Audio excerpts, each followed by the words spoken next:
इसको कहते हैं जिसमें जज्बा होता है, इखलास होता है। वो हुकूमत किसी की भी हो, अख्तरुल ईमान ने अपने विधानसभा के क्षेत्र में इन तमाम काम को करवाया। तो मेरी आपसे गुजारिश है कि अपनी सियासी क़यादत को मजबूत करिए। हम गैरों की चौखट पर जाकर भीख नहीं मांगेंगे। आपके पास इतनी ताकत है कि आप अपने वोट से दोबारा इंशाअल्लाह ताला कोटा दामन से मजलिस के उम्मीदवार को कामयाब कर सकते हैं और मुझे यकीन है कि जरूर कामयाबी मिलेगी।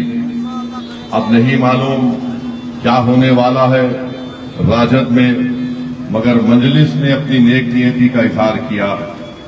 हमने अख्तरुल ईमान साहब ने लालू प्रसाद यादव साहब को खत लिखा।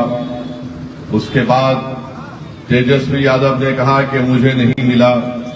मेरे भाई, अगर घर में बाप जिंदा होता है तो बाप की मौजूदगी में जब बड़ों के सामने कोई बात रखी जाती है तो छोटों को हक नहीं पहुंचता कि वो कहे कि आपने अब्बा को कहा, मुझे नहीं कहा।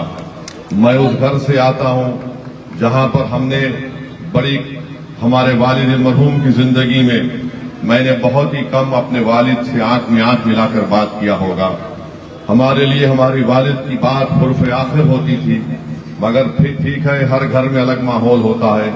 अख्तरुल ईमान साहब ने तेजस्वी यादव को भी खत लिख दिया, कहा कि 6 सीट दे दो, 5 तो हम जीत कर आए, और कहा कि अगर सत्ता तुमको मिलती है तो हमको मंत्री मत बनाओ, सीमांचल की आवाम से इंसाफ करो, सीमांचल डेवलपमेंट काउंसिल बनाओ ताकि सीमांचल की जनता में को तकलीफ जो मिलती है, जैसा रहमतपारा का इलाका है, सैलाब का इलाका है, यहाँ पर कभी भी सरकार की तरफ से आपको कोई मदद नहीं मिलती। सैलाब आता है, बारिश होती है, कई जमीन कट जाती है, किसान परेशान हो जाता है, फसल खराब हो जाती है।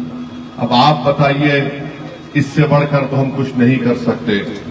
हमने अपनी अखलाकी जिम्मेदारी को पूरा किया। हम नहीं चाहते कि बिहार में दोबारा नीतीश कुमार या बीजेपी की सरकार बने, और अगर खुदा ना खास्ता बनती है तो हमको यकीन है कि बीजेपी का मुख्यमंत्री होगा। हम नहीं चाहते ये माहौल यहां पर बिहार में पैदा हो।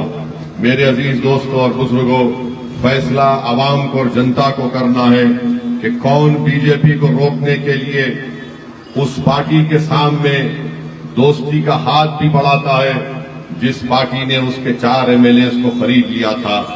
इससे बढ़कर तो नेक नियति की और इखलास के मजाहरे बिहार की आवाम के लिए और सीमांचल की तरक्की के लिए कोई नहीं कर सकता।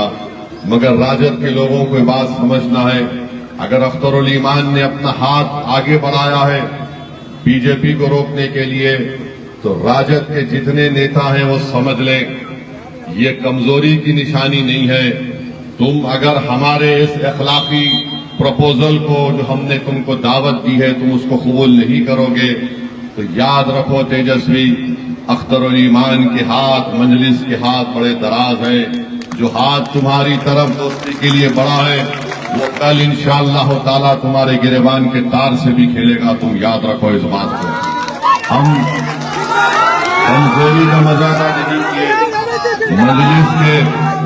मजलिस के बहुत से चाहने वाले, सुनिए, मजलिस के बहुत से चाहने वाले इस बात से बड़ी तकलीफ में थे कि आखिर क्यों खत लिख रहे हैं।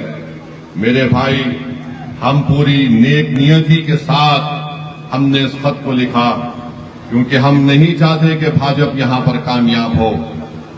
मगर इसके बावजूद भी अगर वो हमारी इस पेशकश को जो नेक नियति पर मुनस्सिर है उसको कबूल नहीं करते तो फिर हम अपना मुकाबला करेंगे। हम तो हमेशा जंग के लिए तैयार रहते हैं, चाहे रात का वक्त हो, फजर का वक्त हो, या ईशा का वक्त हो, या सूरज डूबने का वक्त हो। कोई अगर हमसे सियासी लड़ाई लड़ना चाहता है तो हम हमेशा तैयार रहते हैं। हम पीछे पीठ दिखाकर भागने वाले नहीं हैं, मगर हम चाहते हैं कि एक सही मानों में बिहार प्रदेश को राह दिखे। आज आप देखते हैं कि 20 साल से नीतीश कुमार मुख्यमंत्री है, इतना करप्शन बढ़ चुका है, बगैर रिश्वत किए कोई काम नहीं होता किसी गरीब का। किसी एसडीएम के ऑफिस पे चले जाइए, किसी कलेक्टर डीएम के ऑफिस पे चले जाइए, कहीं पर भी गरीब अगर जाता है किसी स्कीम से फायदा उठाने के लिए तो रिश्वत देना पड़ता है। करप्शन आसमान को छू रही है। गवर्नेंस नाम की कोई चीज नहीं है। मगर नीतीश कुमार 20 साल से मुख्यमंत्री बने बैठे हैं। जो लोग हम पर इल्जाम लगाते हैं वोट काटने का, क्या क्या इल्जाम लगाते हैं, मैं इनसे पूछना चाह रहा हूं कि 2015 में तेजस्वी और नीतीश कुमार ने मिलकर सरकार नहीं बनाई, उसके बाद नीतीश कुमार बीजेपी कैसे चले गए? फिर आपने 5 साल पहले फिर आप लोग मिले, फिर हुकूमत बनाए, फिर नीतीश कुमार छोड़कर बीजेपी चले गए। हम इलेक्शन लड़ते हैं तो हम पर इल्जाम लगाते हैं, तो हुकूमत साथ बनाकर 5 साल मुकम्मल नहीं करते और बीजेपी को सत्ता देते हो तो तुम पर कोई उंगली ना उठाए। याद रखो, सच्चाई ये है कि अगर बिहार में बीजेपी पनप रही है तो इसके जिम्मेदार राजद भी है और नीतीश कुमार भी है कि तुमने उनको जमीन फराहम की। मेरे अजीज दोस्तों और बुजुर्गों, भारत के प्रधानमंत्री नरेंद्र मोदी है। वो बार बार सीमांचल की आवाम की बेइज्जती करते हैं। यहां पर आकर कहते हैं कि यहां पर घुसपैठी है, यहां पर बांग्लादेश के लोग आए हैं। हम भारत के प्रधानमंत्री से कहना चाह रहे हैं, मोदी से, अमित शाह से, आप सीमांचल की जनता से वफादारी का सर्टिफिकेट नहीं मांग सकते। सीमांचल की जनता वो गयूर अवाम है। जब मुल्क आजाद हुआ तो वो लोग इस पाकिस्तान नहीं गए। उसके बाद बांग्लादेश बना तो सीमांचल की अवाम ने पलट कर नहीं देखा। हमको बड़ी तकलीफ होती है और मैं मजम्मत करता हूं भारत के प्रधानमंत्री नरेंद्र मोदी और अमित शाह जब बार बार कहते हैं कि सीमांचल में यहां पर आबादी बहुत बढ़ रही है। अरे आबादी कहां बढ़ रही है, हमको बताओ। भारत के प्रधानमंत्री, आप एक चुनाव जीतने के लिए पूरे सीमांचल को बदनाम नहीं कर सकते। हम इसकी इजाजत नहीं देंगे। मैं सीमांचल की जमीन पर खड़े होकर नरेंद्र मोदी से पूछ रहा हूं, अगर तुमको भारत से मोहब्बत है तो तुम बताओ, तुमने भारत के लिए क्या किया? तुमने भारत के गरीब नौजवानों का मुकद्दर, उनका रोजगार बर्बाद कर दिया और आज यहां पर आकर आप कहते हैं कि यहां पर घुसपैठी घुस गए। अरे 65 लाख नाम इलेक्शन कमीशन ने निकलवाए, चाहे कोई मर गया या शिफ्ट हो गया डबल एंट्री के नाम पर, मगर क्या उसमें कोई घुसपैठिए का नाम निकला? मगर मकसद एक ही है कि सीमांचल आओ और यहां पर आकर, क्योंकि मुस्लिम बाहुल इलाका है, यहां पर सीमांचल की जनता को बदनाम करके जाओ। नरेंद्र मोदी, इंशाअल्लाह ताला जब चुनाव का दिन होगा, सीमांचल की जनता तुमको बताएगी कि कौन भारत का नागरिक है और कौन घुसपैठी है। और तुम्हारे इस इल्जाम का जवाब कोटा दामन से दिया जाएगा, अमूर बैसा से दिया जाएगा, किशनगंज से दिया जाएगा, बहादुरगंज से दिया जाएगा, ठाकुरगंज से दिया जाएगा, पूर्णिया कटिहार से दिया जाएगा। ये जेब नहीं देता कि एक देश का प्रधानमंत्री आकर भारत की सरजमीन में बसने वालों पर एक झूठा इल्जाम लगाकर जाए। ये हुब्बुल वतनी नहीं है। मोदी को समझना चाहिए, हुब्बुल वतनी नहीं है। सीमांचल की जनता इस बेइज्जती को बर्दाश्त कभी नहीं करेगी और तुम्हारे इस झूठे इल्जाम का जवाब इंशाअल्लाह ताला मुत्तहदा तौर पर जब वोटिंग का दिन होगा, चुनाव का दिन होगा, सीमांचल की जनता इसका जवाब देगी। मोदी आकर पूर्णिया के एयरपोर्ट का इफ्तिताह करके बड़ा तीर मारते हैं। अरे वो बरसों से एयरपोर्ट बना तैयार था, तुमने आकर उसका इफ्तिताह किया। मगर बताओ तो सही, आखिर सीमांचल में एम्स क्यों नहीं लाया जाता? गाया की तरह यहां पर फैक्ट्री क्यों नहीं बनाई जाती? आपने जलालाबाद से लेकर किशनगंज तक वो रेल की पटरी का लाइन क्यों नहीं डलवाया? कोचा दामन विधानसभा में रेलवे स्टेशन क्यों नहीं बनाते तुम? एएमयू को आपने बर्बाद करके रख दिया, उसके लिए फंड क्यों जारी नहीं करते? तुमको घुसपैठी याद आता मोदी। अरे सीमांचल में इंसान बसते हैं, सीमांचल में इंसान बसते हैं। अच्छा, एयरपोर्ट इफ्तिताह किए, वहां से डायरेक्ट फ्लाइट कहां जाती है? दिल्ली नहीं जाती, मुंबई नहीं जाती, पंजाब को नहीं जाती। मगर मोदी ने कहा एयरपोर्ट बनेगा तो अहमदाबाद जाएगी, गुजरात को जाएगी।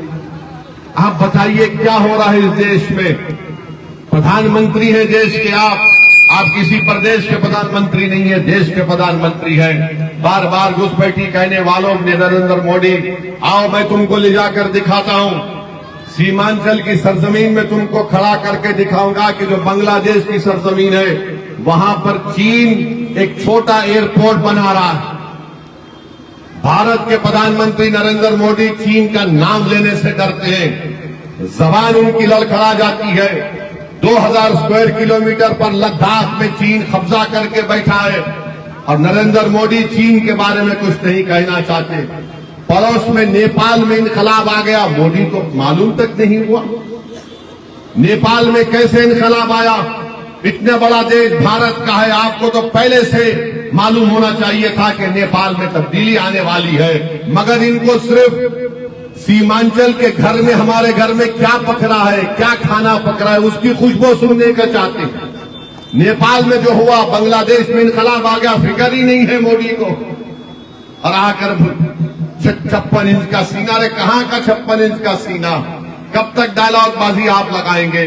मेरे भाई, आप देखते हैं कि बीजेपी नीतीश कुमार ने मिलकर, चंद्रबाबू नायडू ने और चिराग पासवान ने, कुशवाहा साहब ने, जयंत चौधरी ने मिलकर भारत में एक ऐसा काला कानून बनाया जिससे मुसलमानों से उनकी मस्जिदों को छीनी जाएंगी, दरगाहों और खानखाहों को छीना जाएगा, ईदगाह की जमीन को छीना जाएगा, कब्रस्तानों को छीना जाएगा। मुस्लिम वक्फ बोर्ड में गैर मुस्लिम को मेंबर बनाया जा रहा है। क्या बिहार प्रदेश में, जो बिहार का हिंदू एंडोमेंट का कानून है, क्या कोई गैर हिंदू मेंबर नहीं बन सकता? तो फिर मुस्लिम वक्फ बोर्ड में कैसा बन रहा है बताओ? नीतीश कुमार, नरेंद्र मोदी, चिराग पासवान, बताओ। बोध गया में सिर्फ हिंदू और बौद्ध बन सकता है मेंबर, तो फिर बिहार के वक्फ बोर्ड में गैर मुस्लिम कैसा बनेगा? मेरे भाई, इस तरह का काला कानून बनाया। मैं बहसीयत एक रुकने पार्लिमान, मैंने बहुत कोशिश की, पार्लियामेंट में दलाइल देकर मैंने कहा यह कानून संविधान का आइन के खिलाफ है। मैंने उसको काला कानून कहकर उस बिल को फाड़ा। पार्लियामेंट की कमेटी बनाई गई, मैंने 128 पेजेस का उसमें हिस्से इख्तलाफ बोलिए डाइसन रिपोर्ट मैंने दी। तो मेरे अजीज दोस्तों और बुजुर्गों, मेरी आपसे अपील है कि आपकी क़ियादत है, आपकी आवाज है, आपकी ताकत है, आपकी पहचान है और सीमांचल की ये बेबाक आवाज, उसका नाम मजलिस है। मेरी आपसे गुजारिश है कि आने वाले असेंबली और विधानसभा के चुनाव में आप मुत्तहदा तौर पर अपने वोट का इस्तेमाल करिए। और कोचा दामन में 2 लोग लड़ रहे हैं तेजस्वी के पास, एक उनका हाथ पकड़कर चूम रहा है, एक पैर पकड़कर कह रहा है, ए बाबा मुझे दे दे, ए बाबा मुझे दे दे। अरे जो गद्दारी करके गए, तुमको ये सब करना पड़ा, तुमको ये सब करना पड़ा। तुमको तो हम अपने सीने से लगाकर, अपने बाजू बिठाकर, पूरी इज्जत के साथ अपना भाई समझकर तुमको टिकट दिए थे। मैंने अख्तरुल ईमान साहब से कहा, आप लड़ो कोचा दामन से। ये अख्तरुल ईमान का फैसला था कि नहीं सर, इनको टिकट दीजिए, और उन अख्तरुल ईमान के बोलने पर उनको टिकट दिया गया। मगर जिस शख्स को, बल्कि मैं तो कहूंगा जिस इंसान से एहसास खत्म हो जाता है, वो इंसान नहीं रहता, एक चलती फिरती लाश बन जाता है। जिसमें एहसास जिंदा रहता है वही इंसान कहलाने के लायक है। खैर, जो भी राजद फैसला करेगी हम तो तैयार हैं। अब हम और कुछ नहीं कर सकते, और अगर कोई बोलेगा बी टीम तो तेरा टीटी करने वाले हम, याद रखो। हर वक्त ये बोला जाता है। खैर, बहरहाल बहुत से अभी जलसे होंगे, अभी तो इब्तिदा है, इब्तिदाई इश्क है, बहुत सी बातें और भी बोली जाएंगी। बस आपका बहुत शुक्रिया कि आप तशरीफ लाए, इस चिलचिलाती धूप में आप खड़े रहे।